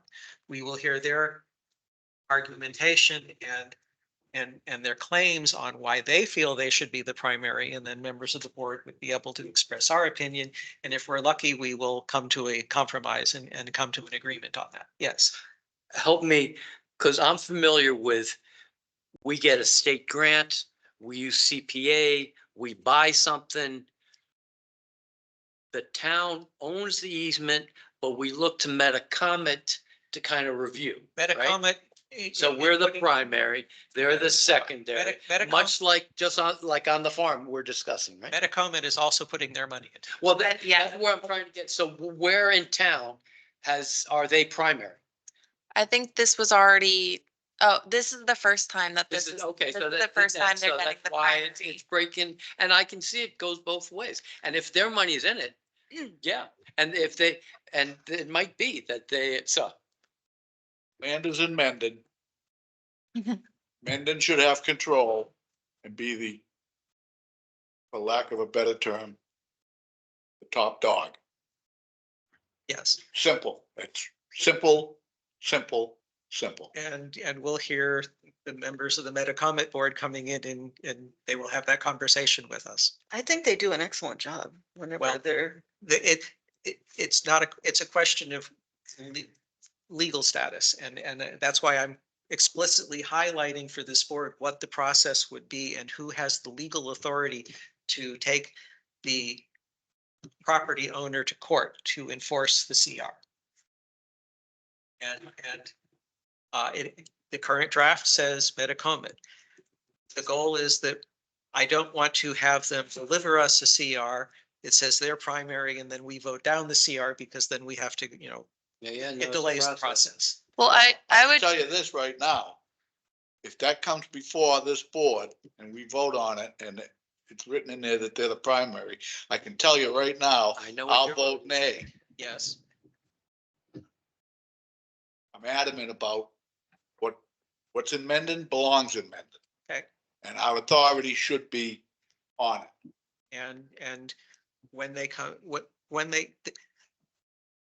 if you send back a review comment stating that they will either agree and change it so the next draft says Mendon is primary, or they will disagree. If they disagree, we'll ask them to come in so that we can have a conversation about this issue. So all parties and the other commissioners can hear both sides and decide whether to agree with you or whether they are comfortable with Metacomet being primary. Is Less work selectmen approve the conservation restriction? we Our approve it, recommendation? we approve it first and then select board But approves they it. ultimately, because they're the ultimate top dog, right? We're not gonna sue them. We're gonna recommend to the town that they hire town council and it's the selectmen who are gonna, so. I don't know, but there should be a process. And But there isn't. one of the other things that will happen is because both parties are putting money into it, there may be legal How implications. much money? Where are the figures? How much money is I Mendon putting believe in? I saw How them much putting, money is Metacomet Land Trust? I believe they were putting in 145,000. And how much is Received a Mendon? grant. And then there was gonna be a state grant and then the other was CPA, right? The state CPA was 175. Yeah. 175. CPA was 170 175,000. Metacomet? and Metacomet was I believe they got a grant for 145. 145. So Mendon's putting in the lion's share. Well, 145, 175, they're. it's A little more, 60-40. But again, Mendon's putting in more But yes, than they are. That's a true the, statement. the one point I would point out is they're the ones who are going to be responsible for yearly monitoring any kind of issues on the property, or they're going to be the ones to find it and then notify us. So I haven't looked into it enough and I don't know if the primary secondary has already been decided or who decided. But I can look into that more for our next meeting and have, like more answers on that. And that's what happened to us on Quissett Road, isn't it? We weren't monitoring it every year. Well, They pointed out that there was damage done that should have Mhm. never happened. So I think that one's a little different. That's just the memoranda of understanding that Metacomet is doing the inspections for us. They don't have ownership the same way as they will in this document. And so I think perhaps that site has led them to want more jurisdiction to follow up on things. If Mendon Concom doesn't respond to issues as the primary, they are able to Yep. do those. that's why. Enforcements. If they continue to believe they should be primary, we have them come in and then there's an open meeting discussion between the two parties. And then I guess, well, we would vote, but then that's still gonna be a recommendation to the selectmen, or it would go down if we voted it down. Well, eventually, so the end of the CR has the space where you sign off. Once everything looks agreeable to both parties, you sign off and then it goes to the final review of town council and select board. So it's at the end of the document has both signatures for all of Concom and all of select board. So we have a week to do that. right? If you can Weekend. look at it over the next couple days, I think the deadline for getting the CR was gonna be June, the end of June. So there is time to talk with them and have them come Bring in. it back to hash this out, because this is, I don't know if I'm gonna get a chance. Well, number one, I don't know if I'm gonna get a chance to read it because I don't know if I have it. I printed it. It's in your binder. package. Uh, Where do I You did, find that? you did get a physical copy. It should be in the tab. There's Maple CR. Maple CR. Label, see, No. Maple CR. Maple Farm, Vandersloot. Yeah, I thought that was for pancakes. yeah. Maple Farm. Well, that was actually gonna be one of my questions or feedback. It talks about no temporary structures. And I wonder if we could be more inclusive, you know, if say they, speaking of maple, if they do maple sugaring and want to have a maple shack, or like thinking 100 years out, making it more open. If they did a temporary structure, say a shed where they could do something on the site as like a, farmers or whatever. There is language allowing a petting zoo. There is language for educational opportunities, so that might be something to, Is there anything about agriculture in there? Yeah, there are there's lots in there. lots of agriculture. Yeah. For the so that would fields. be agriculture. I mean, maybe The current language says the Concom approves their agriculture plan, but they also have to file with the Mendon Agricultural Committee. And my question was, why? We're the ones approving it. Why do they have to file something with the Ag Committee? But like I said, these are all review comments that are going back, and we will see how they are addressed in the next revision that is given to us. Yeah. So, Isabella, are you comfortable verbally incorporating Mike's feedback in case he can't get something in writing? I can work further with Metacomet to better understand the primary secondary designation. Yeah, Okay, great. I can follow up on that. So if you're not able to get something in written. Well, that's why I said it It'll be the way I said it. Yep. Well, you So that can- everybody understands. Yep. My opinion is we have control of it. We are the majority stockholders, Okay, or whatever, however you want to put it. So there's no question, and I'm not gonna change my mind on it. okay. The other CR that isn't listed is the draft that, Yeah, town council still has to review the Gaskell CR. She said she was gonna move it up on her list, but yeah, so. okay, so Metacomet, we're a pass through for that. Metacomet asked us, where is it? And we said town council. So now we're trying to stay out of the critical path of that. All right, any other CR discussion? All right, agenda item number 8. Vegetated swales best management practices. Here, a proposal from Lena and take action I required. feel like I already submitted all this information. Yeah. Last time. Well, I was just gonna leave the opportunity in case you had thought any more about regulations or anything you wanted to maybe, if we were gonna plan more. Did we leave it the last time that when we get building permits and NOIs and stuff like that, we would look at them and case by case decide if we wanted to do things? Am I misunderstanding it? No, I believe we did. Yeah. And then Yeah. it was gonna be suggested, whether it be biodegradable silt socks and grassed in swales and whatnot. Yeah. Or natural swales because of, the tall brush. Yeah, I thought that's how we left it. And you will see this if you look on the expired order of conditions. One of the things that we are now explicitly mentioning, all erosion controls must be removed off-site and disposed of properly. Good. So we are now letting people know that we are not going to allow them to have a sock with polyester or plastic and still get their certificate of compliance. Good, So we thank- are moving in that direction. All right, Susan, is your hand up for, Yeah, you wanna, no, just a quick question. I think we also discussed, about the, biodegradable, controls about, potentially moving it forward to a town bylaw. I'm not sure what that process is. I would assume like a town meeting or whatnot, but well, That'd be great. so our regulations can be amended just by holding a hearing. We would just have to put that public notice out. And so someone would have to do research on other towns and if they have that in their regulations. I know Lexington's stormwater regulations include the biodegradable language, but I'm not sure about wetlands. I think if you change in the bylaw, it goes before town meeting. No, so there's the wetlands bylaw Regulation. and then the regulations based off of that bylaw.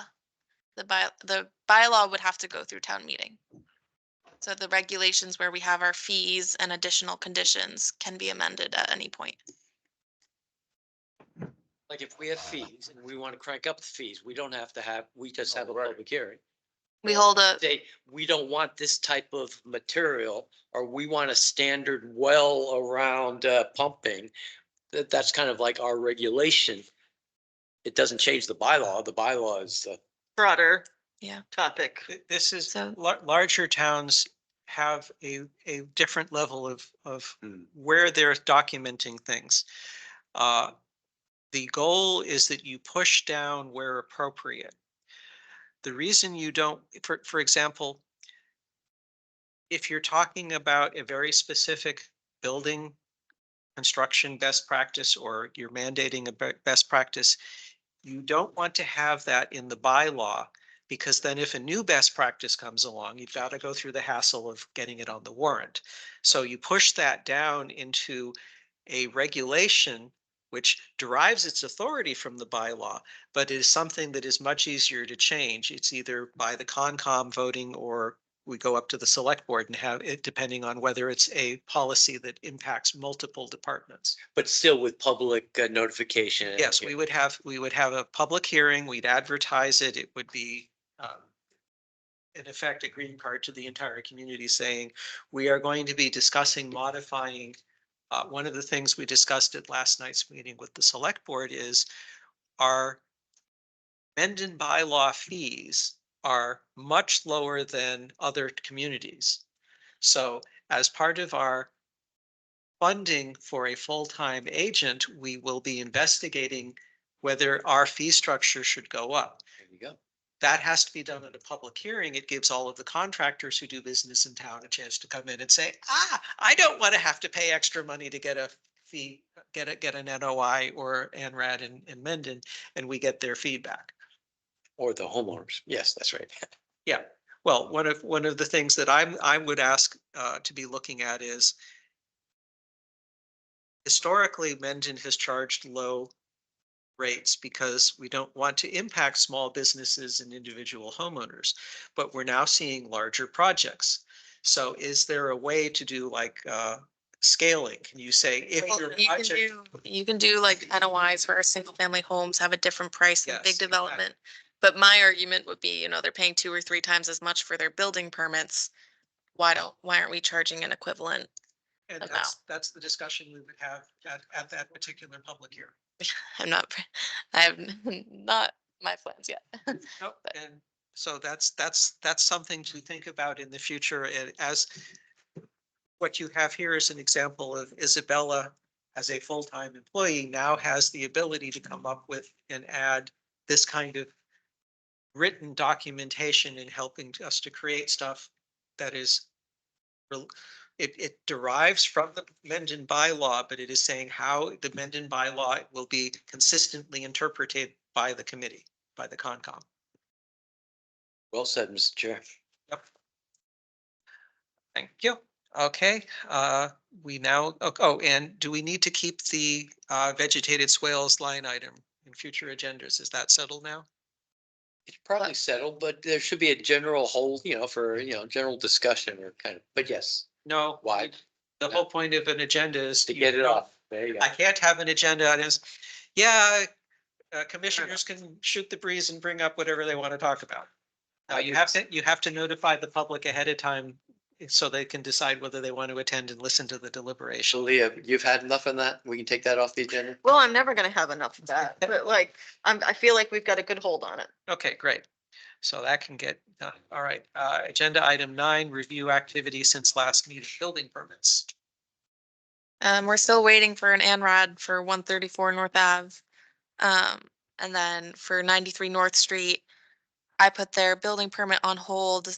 They want to add a 12 by 24 addition garage, 2 floors to their house, and it's in the 50 to 100 foot buffer. So I notified them they need a request for determinability, um, and they're working on getting that submitted. They also still have their NOI, their order of conditions are still open, so getting that closed at the same time. How long is it? 2019. So it's 5 years. Just before COVID, but yeah. Yeah. Will we get to, see the, Site visit. yeah, that, Yeah. this is just the beginning process, in Yep. other words. So if they submit it to me by Monday, it could be on the next agenda, but if not, it's gonna be pushed out further. So this is an example of what we discovered or what we were discussing earlier. Rather than the chair making a decision that, nope, this pool is okay to put in the pool, we now have a process whereby we review the building permit, we take a screenshot in Mass GIS, and where appropriate, we reach out and say, no, you need to come in and discuss something with us. For the 134 North Avenue, I may be considered an abutter for that. We'll have to wait until Gene, the assessor, town assessor, prepares the abutter list. Measures it. If that is the case, I will be in the audience for those particular discussions, and Susan will end up sharing, and hopefully she'll have read the book by then. Robert's Rules of Order, is that the book? As Yeah. modified, as Who's out the modified, copy? as modified by Carl when he's running meetings. I'd like to buy my own. Okay, conservation agent report, site compliance regarding active and expired order of conditions. Yeah. This one, it keeps, I have to start looking at the other sites that are doing work around town. And so how should I prioritize doing those site visits? Now I've gotten 101 Blackstone Street and 73 Blackstone Street, which both have open order of conditions, have come for their building permits. So those were good points to say, this is your DEP file. Can you please provide an update on the erosion controls and schedule a site visit with the office? So those ones came up easily because they came in for building permits. Speak to those two, because I've lived near those two sites, and it's not jurisdictional to us, but like, they washed Blackstone Street out completely in the rainstorm, so I'm hoping that they're doing more on the back end, for erosion control. That's what we're gonna reach out to them, ask them. Okay. So the ones with open and active order of conditions, reaching out, doing site walks. Some of them I think have submitted their initial erosion controls when they began work. But I don't have all of that on file. So, if I'm just like cold calling, saying I want to do a site visit, or doing, a letter asking for an update on their site around town, and to do a site visit. Did they submit plans somewhere along the lines with the town? Who? The developers. Well, they have an open. Well, I'm talking about all sites. Right now in town, there are 27 active order of conditions. Okay. And so the status of each site, how far they are in the process. If there's any issues on site that we don't know about, that sort of thing, I guess don't when know. You're saying that you didn't have access to things online? I don't,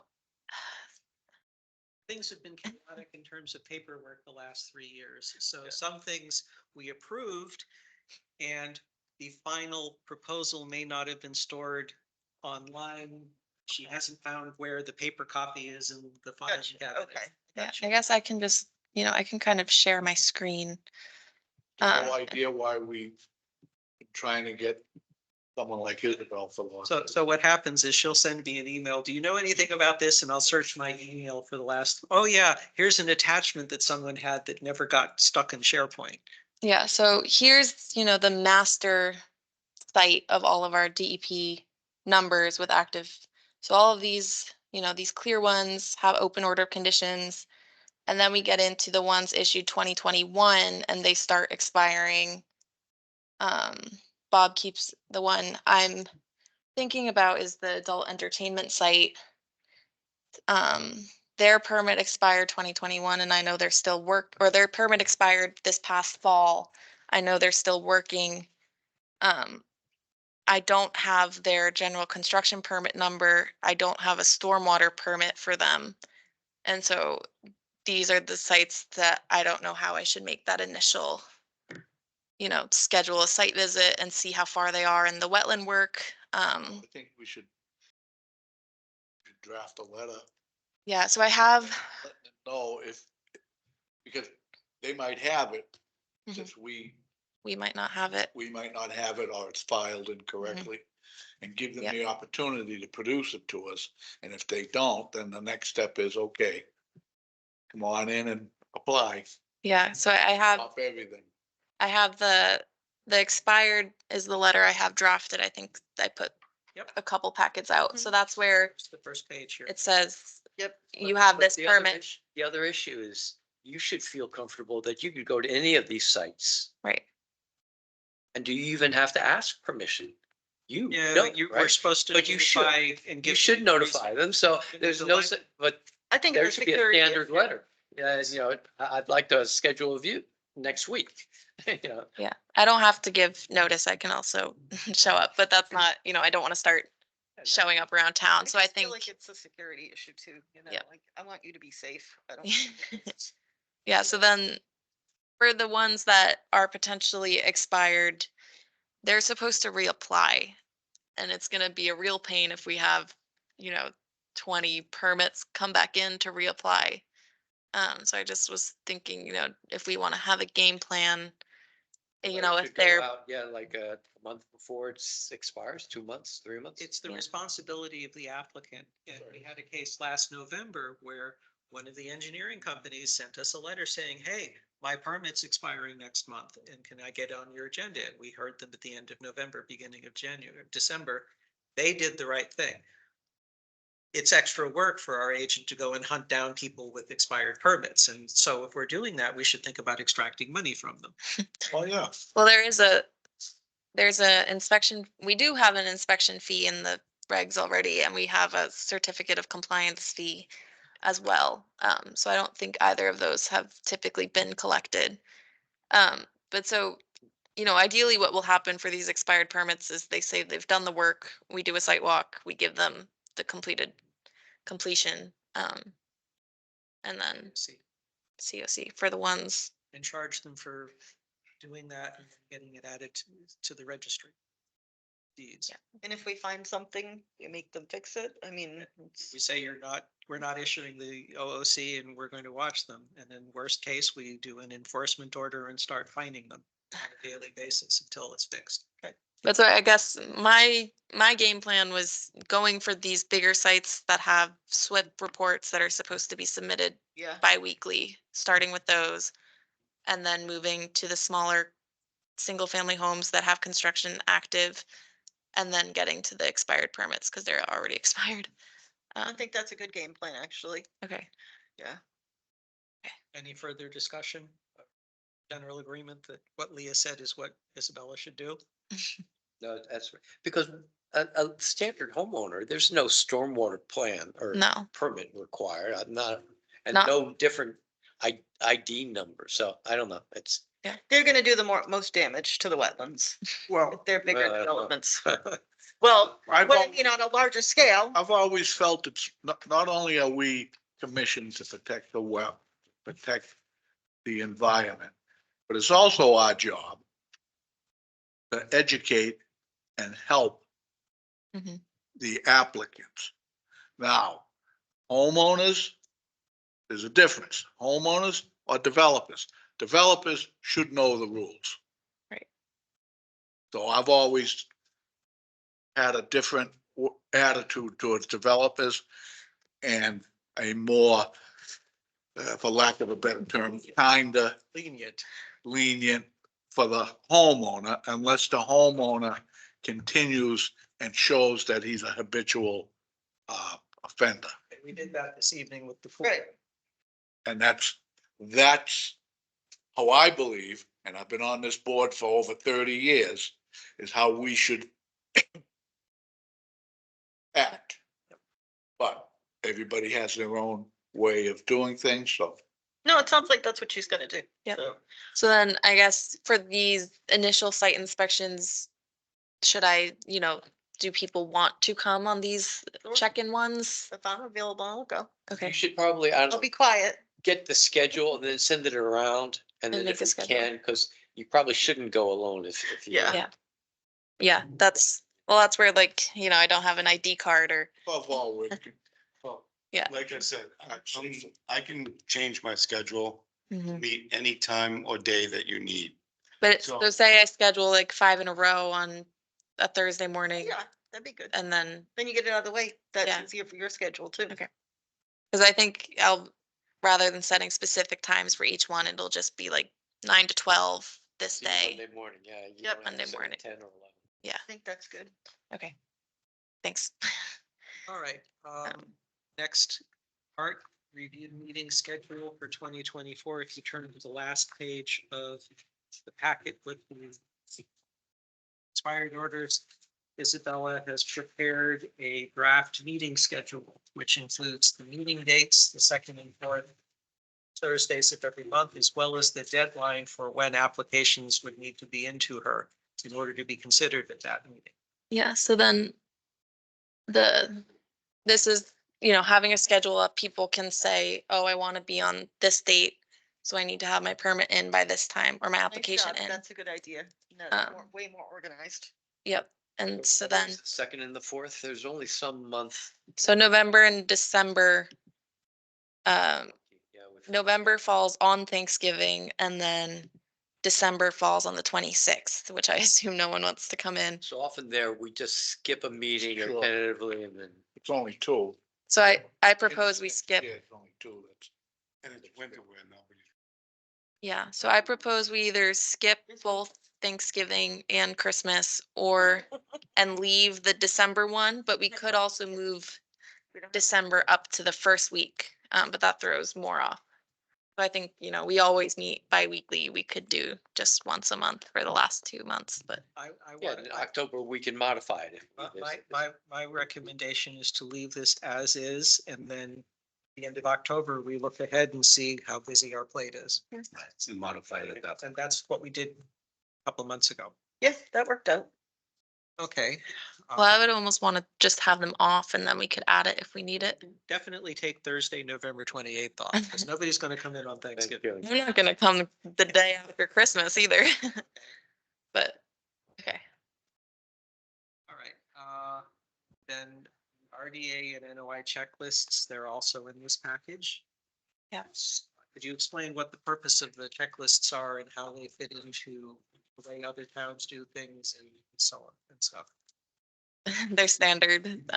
Most conservation commissions have the checklists already on their sites, so I followed those. And then there's some language in our regulations, like wanting the stormwater plans or a wildlife habitat study if needed. And so these if for an RDA, I think it makes more sense because a homeowner could kind of do an RDA on their own.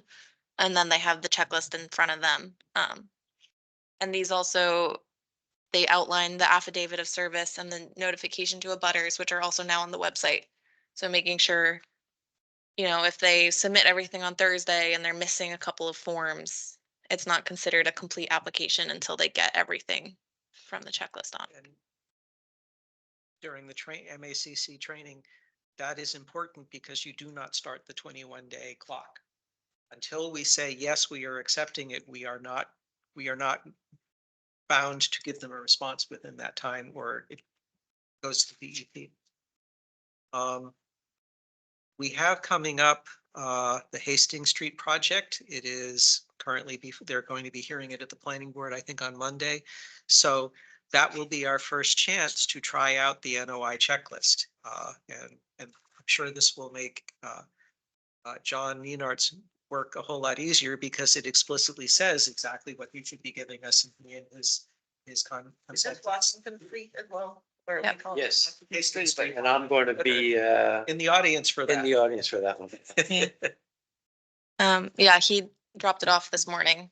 So the plans are in the office for anyone who wants to see them. I submitted planning board comments as well. For things that are, if they're gonna have all this open space, they have to have bike racks in front of the supermarket and some other comments. Not all that For- simple, Just for but the supermarket or is it for No, the it's both. developers? it's the the whole thing? supermarket with the age restricted mixed use and the buildings that are on Washington Street. They're all So doing it's it the all. whole- So I take it Get there's in the some blue. conceptual drawings. Yep.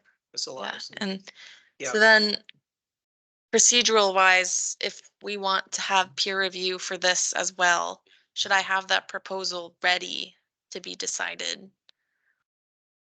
Or then? What would we specifically be peer reviewing in their current proposal? There's wells in the 25-foot. Okay, that's right. I remember now. Yeah, the subdivision is going to be creating 2 wells and there's some various calculations to meet the Massachusetts law on that. So yes, that's an area where we would want to have something done. There is activity taking place within the 100-foot buffer zone. That's the activity we would ask for an independent peer review for. So I would say yes, see about having that ready. When you're collecting the NOI information from John, you'll let him know that this is part of what I want to avoid the issues we've had on Uxbridge Roads to say, here is specifically the scope of what will be, the Concom will be peer reviewing. Isabella, did you say it was online or you're gonna post it? I forwarded the email, the submittal email to all of you, so you should already have Okay. it. Okay, I'll go back and look at the emails because I want to take a look at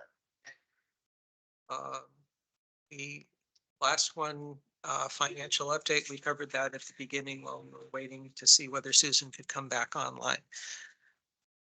All right, we now have a whole lot of minutes, so I'll do the first one for the meeting. It was a couple Yeah. of weeks ago. To approve. I kept the first one with the agenda Yep, separate. so there's a single piece of paper that says meeting date 2/22/24. You have the minutes approved line in there. You'll have to change that. Didn't leave it Oh. blank, so that'll have to get updated to today. Yeah, I do that all. I got it.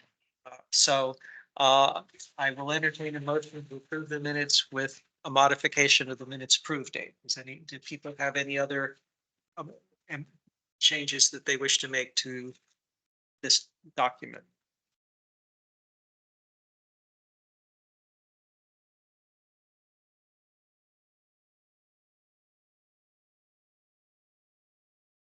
Vote that we approve the minutes. You move it.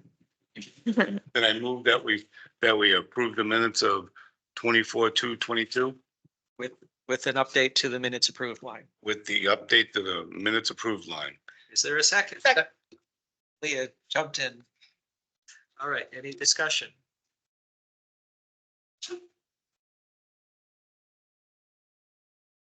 In favor. Waiting for Mike to finish looking at it. Okay, all in favor? I We're holding, Aye. thank you. Okay, passes any opposed? Passes unanimously. Okay. So we now turn to the historical minutes, which is a whole bunch of stapled together documents. This is being prepared by our consultant. No, I stapled them together. Right, yeah, they got stapled together. So I skimmed through them and yeah, it's sort of like I remember doing all of that last year.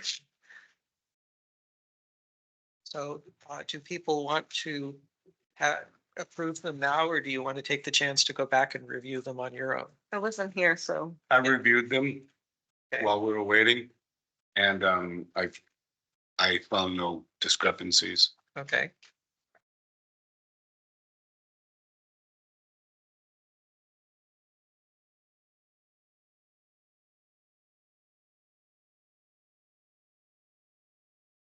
Meeting. Okay. I will let someone else phrase the motion. We can have a motion to approve all of the minutes, but you're going to have to go through and list every single date. I vote that we approve the minutes for February 22nd, sorry, April 13th, 2023.